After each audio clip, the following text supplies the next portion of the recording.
Hello दोस्तों, आज की नई कहानी में आपका स्वागत है। वीडियो अच्छी लगे तो लाइक कर दीजिएगा और चैनल पर पहली बार आए चैनल को सब्सक्राइब पहले कर लीजिए।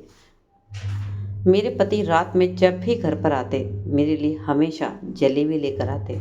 मुझे जलेबियाँ बहुत पसंद थी। मैं जलेबी को खाकर रात भर गहरी नींद में सो जाया करती थी। पर जब सुबह उठती तो मेरे पूरे बदन में दर्द होता। मुझे थोड़ा सा शक हुआ तो उस रात मैंने जलेबी नहीं खाई। और फिर उस रात मैंने देखा मेरे पति दूसरी औरत के। मेरा नाम छाया है और मेरी उम्र लगभग 20 साल है। मैं जब कॉलेज जाती थी तो मुझे राजेश नाम के लड़के से प्यार हो गया। मैं उसे बहुत प्यार करती थी। देखने में वह बहुत ही खूबसूरत था और साथ ही मैं भी बहुत खूबसूरत थी, इसलिए राजेश मेरी तरफ एक ही नज़र में खिंच गया था। लेकिन इधर अब मेरे घर वाले मेरी शादी के लिए मुझ पर प्रेशर डाल रहे थे। मैंने अभी तक भी राजेश के बारे में अपने घर वालों को नहीं बताया था। मैं इस बात को लेकर परेशान थी। मैंने राजेश को जब यह बात बताई और कहा कि घर वाले मेरी शादी करना चाहते हैं तो राजेश भी बहुत ज़्यादा परेशान हो गया और मुझसे कहने लगा, तुम चिंता मत करो, मैं तुम्हारे घर तुम्हारा रिश्ता लेकर आऊँगा और तुम्हारे पापा से बात करूँगा। मैंने कहा, तुम शाम को आ जाना, पापा घर पर ही मिलेंगे। जब मैंने घर जाकर पापा को सारी बात बताई और राजेश के बारे में बताया तो पापा तो एकदम गुस्से से तिलमिला उठे। उन्होंने कहा कि मैं लव मैरिज में विश्वास नहीं करता हूँ। मैं तुम्हारे लिए लड़का ढूंढ लूँगा जो वेल सेटल हो और तुम्हें अच्छी ज़िंदगी दे और देखने में भी बहुत खूबसूरत होगा। मुझे भी थोड़ा सा गुस्सा आया और मैंने पापा से कह दिया, मैं शादी करूँगी तो बस राजेश से ही करूँगी, उसके बिना मैं किसी के साथ और से शादी नहीं कर सकती। मैं उसे बहुत ज़्यादा प्यार करती हूँ। पापा कहने लगे, बेटी अभी तुम नादान हो, बच्ची हो, तुम्हें नहीं पता इस उम्र का प्यार एक धोखा होता है और कैसे भी लव मैरिज हमेशा धोखा ही मिलती है। मेरी बात मानो, जहाँ मैं कहता हूँ वहाँ पर शादी कर लो, सुखी रहोगी। उस लड़के को आज तुम पसंद हो, कल दूसरी पसंद आ जाएगी। मैंने कहा, पापा राजेश ऐसा बिल्कुल भी नहीं है, वह मुझे बहुत प्यार करता है। और अगले ही दिन राजेश मेरे घर मेरे पापा से मेरा रिश्ता मांगने के लिए आ गया। पापा तो पहले ही इनकार कर रहे थे, लेकिन अब राजेश जिद पर अड़ गया था कि मैं तुम्हारी बेटी छाया से ही शादी करूँगा। मैं हमेशा उसे खुश रखूँगा और बहुत ज़्यादा प्यार दूँगा। राजेश अब पूरी तरह जिद पर अड़ गया था। वो मेरे से शादी ही करना चाहता था। तब पापा ने कहा, ठीक है, मैं तुम्हारी शादी छाया के साथ करने के लिए तैयार हूँ, लेकिन पहले तुम एक अच्छी सी नौकरी ढूंढ लो और मुझे लगे कि तुम सेटल हो तो ही मैं अपनी लड़की की शादी तुम्हारे साथ कर सकता हूँ। मैं थोड़ी बहुत खुश हो गई थी कि चलो पापा माने तो सही, जैसा है राजेश की नौकरी लगेगी मैं उससे शादी भी कर लूँगी। मैंने पापा को थैंक यू बोला और बोला, लेकिन पापा ने कहा कि मैं तुम्हारी शादी के लिए तो तैयार हुआ हूँ, लेकिन मेरी बात हमेशा याद रखना, लव मैरिज में हमेशा पछतावा होता है। लव मैरिज कभी भी सक्सेस नहीं होती है, यह मेरी बात हमेशा याद रखना। सिर्फ तुम्हारी जिद की वजह से ही मैं रिश्ता कबूल कर रहा हूँ। अगर आगे रिश्ते में कोई भी परेशानी होती है तो उसकी जिम्मेदार तुम खुद होगी और सिर्फ तुम ही होगी। मैंने पापा को कहा, पापा आप चिंता मत करो, ऐसा कुछ भी नहीं होने वाला है। राजेश बहुत ज़्यादा अच्छा लड़का है और मैं भी गृहस्थी अच्छे से संभालूंगी। आपको शिकायत का कभी भी कोई मौका नहीं मिलेगा और अगर कुछ ऐसा होता भी है तो मैं आपको कभी भी दोष नहीं दूंगी। राजेश की जल्द ही नौकरी की तलाश शुरू कर दी और जल्दी ही उसे कामयाबी मिल गई। उसे एक बहुत ही अच्छी बड़ी कंपनी में एक अच्छे शहर में बहुत अच्छी खासी नौकरी मिल गई। उसके बाद पापा ने मेरी शादी राजेश के साथ बड़े ही धूमधाम से कर दी। मैं बहुत खुश थी। मैं शादी होकर उसके साथ शहर में आ गई। मैं अपने आप को बड़ा ही खुशनसीब समझ रही थी, क्योंकि जिसे मैंने प्यार किया था उसे मैंने पा लिया था। मैं अपनी ज़िंदगी में बहुत ज़्यादा ही खुश हो गई थी और उस पर सोने पर सुहागा मैं 1 महीने में ही प्रेग्नेंट भी हो चुकी थी। मेरी खुशी का कोई भी ठिकाना नहीं था, लेकिन न जाने क्यों मेरी खुशियों को नज़र लगी। मेरा आने वाला बच्चा दुनिया में आने से पहले ही ख़त्म हो गया। मैं बहुत ज़्यादा उदास हो गई थी और साथ ही राजेश को भी बहुत दुख हुआ था। डॉक्टर ने मुझे रेस्ट करने के लिए कह दिया था और कुछ दवाइयाँ भी दी थी, लेकिन बचपन से ही मैं दवाइयाँ नहीं खाती थी, मुझे बहुत कड़वी लगा करती थी। मैंने कहा, डॉक्टर मैं दवाइयाँ नहीं खाऊंगी, हाँ, हरी सब्जियाँ खा लूँगी, फल फ्रूट खा लूँगी, बाकी आप जो भी कहोगे मैं खा लूँगी। राजेश ने भी मुझे दवाइयाँ खाने के लिए कुछ ज़्यादा मजबूर नहीं किया, क्योंकि वह जानता था मुझे दवाइयाँ पसंद नहीं हैं। इसलिए उसने मुझे जो मैं चाहती थी वह सब खिलाना शुरू कर दिया। मुझे मीठा बहुत पसंद था, इसलिए वह रोज़ ही मेरे लिए जलेबी लेकर आया करता था। लेकिन कुछ दिनों से उस मुझे महसूस हो रहा था कि जैसे ही जलेबी खाती थी, मुझे बहुत ज़्यादा गहरी नींद आ जाती थी। न जाने ऐसा क्यों हो रहा था। और जब मैं सुबह उठती थी तो मुझे बहुत ज़्यादा थकावट महसूस होती थी। मेरा शरीर पूरा टूटा-टूटा होता था। जब मैंने ज़्यादा ध्यान दिया तो मुझे लगा शायद ये सब जलेबी खाने से तो नहीं हो रहा। कहीं राजेश जलेबियों के साथ कुछ मिलाकर तो नहीं लाता। लेकिन मैं अपने पति राजेश पर शक भी तो नहीं कर सकती थी।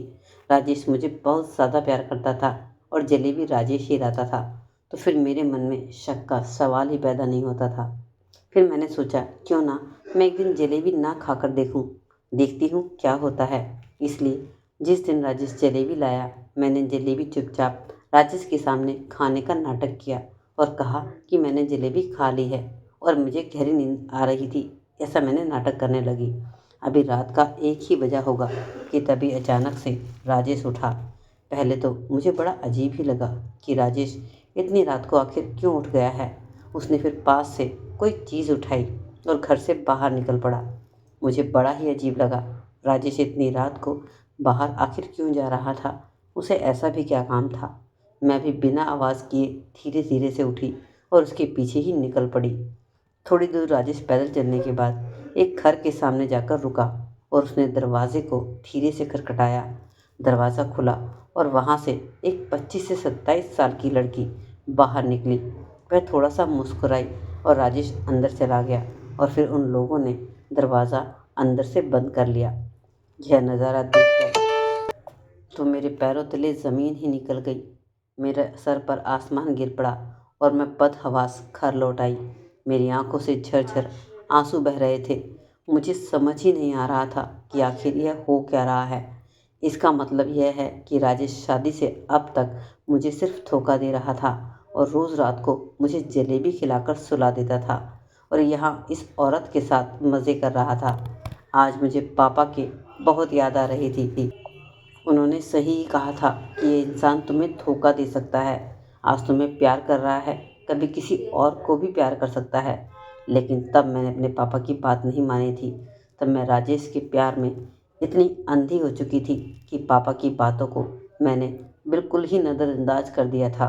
और आज जब मैंने अपनी आंखों से सारी सच्चाई देख ली तो मुझे आज पापा का कहा गया एक एक शब्द याद आ रहा था कि लव मैरिज में हमेशा धोखा मिलता है। लेकिन मैं नहीं मानी थी। लेकिन अब मैं कर भी क्या सकती थी? मैं बस रोने के अलावा कुछ भी नहीं कर सकती थी। मैं किसी से कुछ कह भी नहीं सकती थी। मम्मी पापा को कहती तो वह यही कहते कि तुमने शादी अपनी ज़िद और अपनी मर्ज़ी से करी थी, तुमने हमारी एक नहीं सुनी थी। अब मैं किसी लायक नहीं रही थी, क्योंकि मैंने अपनी शादी की जिम्मेदारी अपने ऊपर खुद ली थी कि कोई भी परेशानी आएगी तो मैं पापा को कभी भी शिकायत नहीं करूँगी। और इस तरह रोती रोती न जाने कब मुझे गहरी नींद आ गई, मुझे पता ही नहीं चला। जब सुबह मेरी आँख खोली तो राजेश मेरे साइड में ही सोया था। मैं उठी और जाकर अपने काम में लग गई। मैं राजेश से बिल्कुल भी बात नहीं करना चाहती थी। राजेश उठा तो वह मुझसे नॉर्मल बिहेव कर रहा था, जैसे कुछ हुआ ही नहीं। राजेश मुझसे प्यार जता रहा था, लेकिन आज मुझे उसके प्यार से घिन आ रही थी। इसी तरह आज रात को फिर से राजेश जलेबी लेकर आया और फिर से मैंने आज भी जलेबी को खाने का नाटक किया और गहरी नींद में सोने का नाटक भी करने लगी। रात को फिर से राजेश उठा और इस औरत से मिलने चला गया। मैं भी पीछे पीछे ही थी। सारा नज़ारा देखकर बर्दाश्त की हद मेरी पार हो चुकी थी। अब मेरा खून खौल उठा था। मुझे बहुत तेज़ गुस्सा आ रहा था। राजेश मुझे धोखा दे रहा था, मेरी पीठ पीछे दूसरी औरत से संबंध बना रहा था। मैं बहुत गुस्से में थी। मैंने उसे औरत का दरवाज़ा पीटना शुरू कर दिया। दरवाज़ा राजेश ने ही खोला। मुझे देखकर तो उसके होश ही उड़ गए।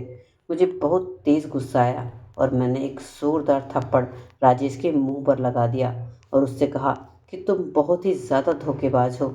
मैंने तुम्हारे लिए अपने माँ बाप का दिल तोड़ा और तुमने मेरी ही पीठ में खंजर घोंपा।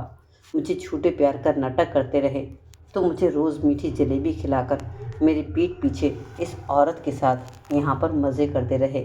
कौन है यह औरत और क्या लगती है तुम्हारी? और मैं पागल थी जो तुम्हारे पीछे दीवानी होकर तुमसे शादी कर बैठी और तुम्हारी हर एक बात पर विश्वास किया। अभी मैं राजेश से बस झगड़ा कर ही रही थी कि तभी अंदर से दो छोटे छोटे बच्चे हाथ में खिलौने लिए बाहर निकले। मैं उनको देखकर हैरान हो गई। मेरा गुस्से का पारा और ज़्यादा चढ़ गया। मैंने राजेश से कहा, राजेश, तुम्हारे तो बच्चे भी हैं, तुमने तो बेशर्मी की हदें पार कर दी हैं। और जब मैं प्रेग्नेंट हुई और मेरा बच्चा गिर गया तो तुमने उसके बाद दोबारा भी कभी कोई कोशिश ही नहीं की कि हमें बच्चा हो जाए। और करते भी क्यों? क्योंकि तुम्हारे पहले ही 2 बच्चे थे। इस पर यह औरत जोर से चिल्लाई और कहने लगी, बस करो, चुप रहो, तुम क्या बके जा रही हो?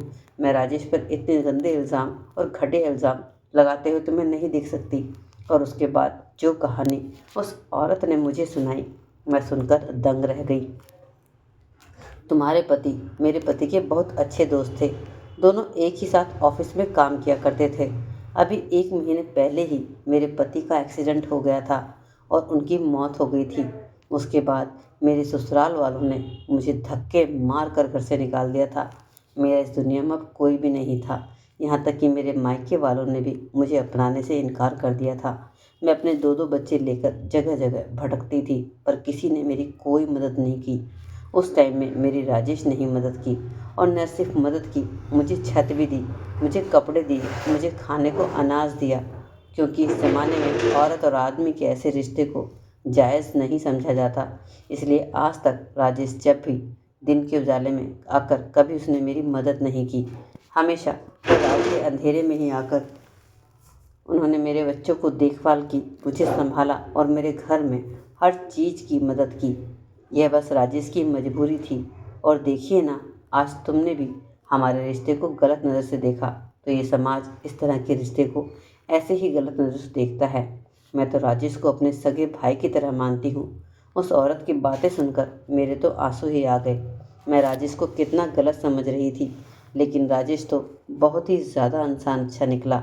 मैंने तभी राजेश से हाथ जोड़कर माफ़ी मांगी, लेकिन राजेश ने मेरे हाथ पकड़े और कहा, इसमें तुम्हारी कोई भी गलती नहीं है। अगर मैं भी तुम्हारी जगह होता तो बस यही सब सोचता, क्योंकि हमारे समाज में ऐसे रिश्तों को देखकर ऐसी ही सोच हो जाती है। उसके बाद मैं और मेरे पति घर लौट आए, लेकिन मैंने अपने पति से पूछा कि मुझे एक बात समझ नहीं आ रही है। जब भी आप मेरे लिए जलेबी लेकर आते थे, मुझे खाते ही नींद क्यों आ जाती थी और मेरा बदन टूटने क्यों लगता था? तब राजेश ने कहा कि जब से हमारा बच्चा नहीं था, मैं अपने बच्चों को जल्द से जल्द अपनी गोद में खिलाना चाहता था, लेकिन उसके लिए तुम्हारे स्वास्थ्य होना सबसे पहले बहुत ज़रूरी था। लेकिन तुमने दवाइयाँ खाने से बिल्कुल ही मना कर दिया था। तुम दवाई खाना ही नहीं चाहती थी, इसलिए मेरे पास इसके अलावा और कोई आइडिया ही नहीं था। इसलिए मैं जलेबी में मिलाकर तुम्हें सारी स्वास्थ्यवर्धक दवाई देने लगा, ताकि तुम जल्दी से अच्छी हो जाओ। दवाइयाँ ज़रा हैवी डोज थी और थोड़ी गर्म भी थी, इसी वजह से ही तुम्हें खाते ही उसे नींद आ जाती थी। राजेश की बातें सुनकर मुझे अपने ऊपर बहुत ही ज़्यादा शर्मिंदगी महसूस हो रही थी कि मैं राजेश पर न जाने कैसे कैसे इल्ज़ाम लगा दिए, और यहाँ तक कि राजेश पर हाथ भी उठा दिया। लेकिन वह तुमसे बहुत प्यार करता था। मुझे स्वस्थ रखने के लिए उसने क्या क्या नहीं किया, बल्कि वह मुझे बहुत प्यार ही नहीं करता था। इसके अलावा राजेश एक बहुत अच्छा इंसान भी था, दूसरों की मदद करने वाला, सबसे आगे रहने वाला। मैंने राजेश को गले से लगाया और कहा, राजेश, मैं तुम्हें अब जल्द से जल्द एक संतान दूंगी और तुम्हारे कहे अनुसार चलूंगी। जो दवाइयाँ तुम मुझे खाने को दोगे या जो डॉक्टर कहेगा, मैं तुम्हें चुपचाप खाऊंगी। मैं बहुत खुशकिस्मत थी कि मुझे राजेश जैसा पति मिला। लगभग 1 महीने बाद ही मैंने उस औरत की भी एक अच्छी जगह पर नौकरी लगा दी थी, ताकि उसे आगे मदद के लिए किसी और के आगे हाथ ना फैलाने पड़े। इसलिए कहते हैं, शक का कभी भी कोई इलाज नहीं होता। बिना बात को समझे, जाने और देखे कभी भी किसी पर शक नहीं करना चाहिए, और ना ही कोई फैसला ले लेना चाहिए। हमेशा सोच समझ कर ही चलें और अपने फैसले सोच समझ कर ही लें। तो दोस्तों, कहानी कैसी लगी? अच्छी लगे तो लाइक करिए, चैनल पर नए हैं तो सब्सक्राइब ज़रूर कर दीजिए।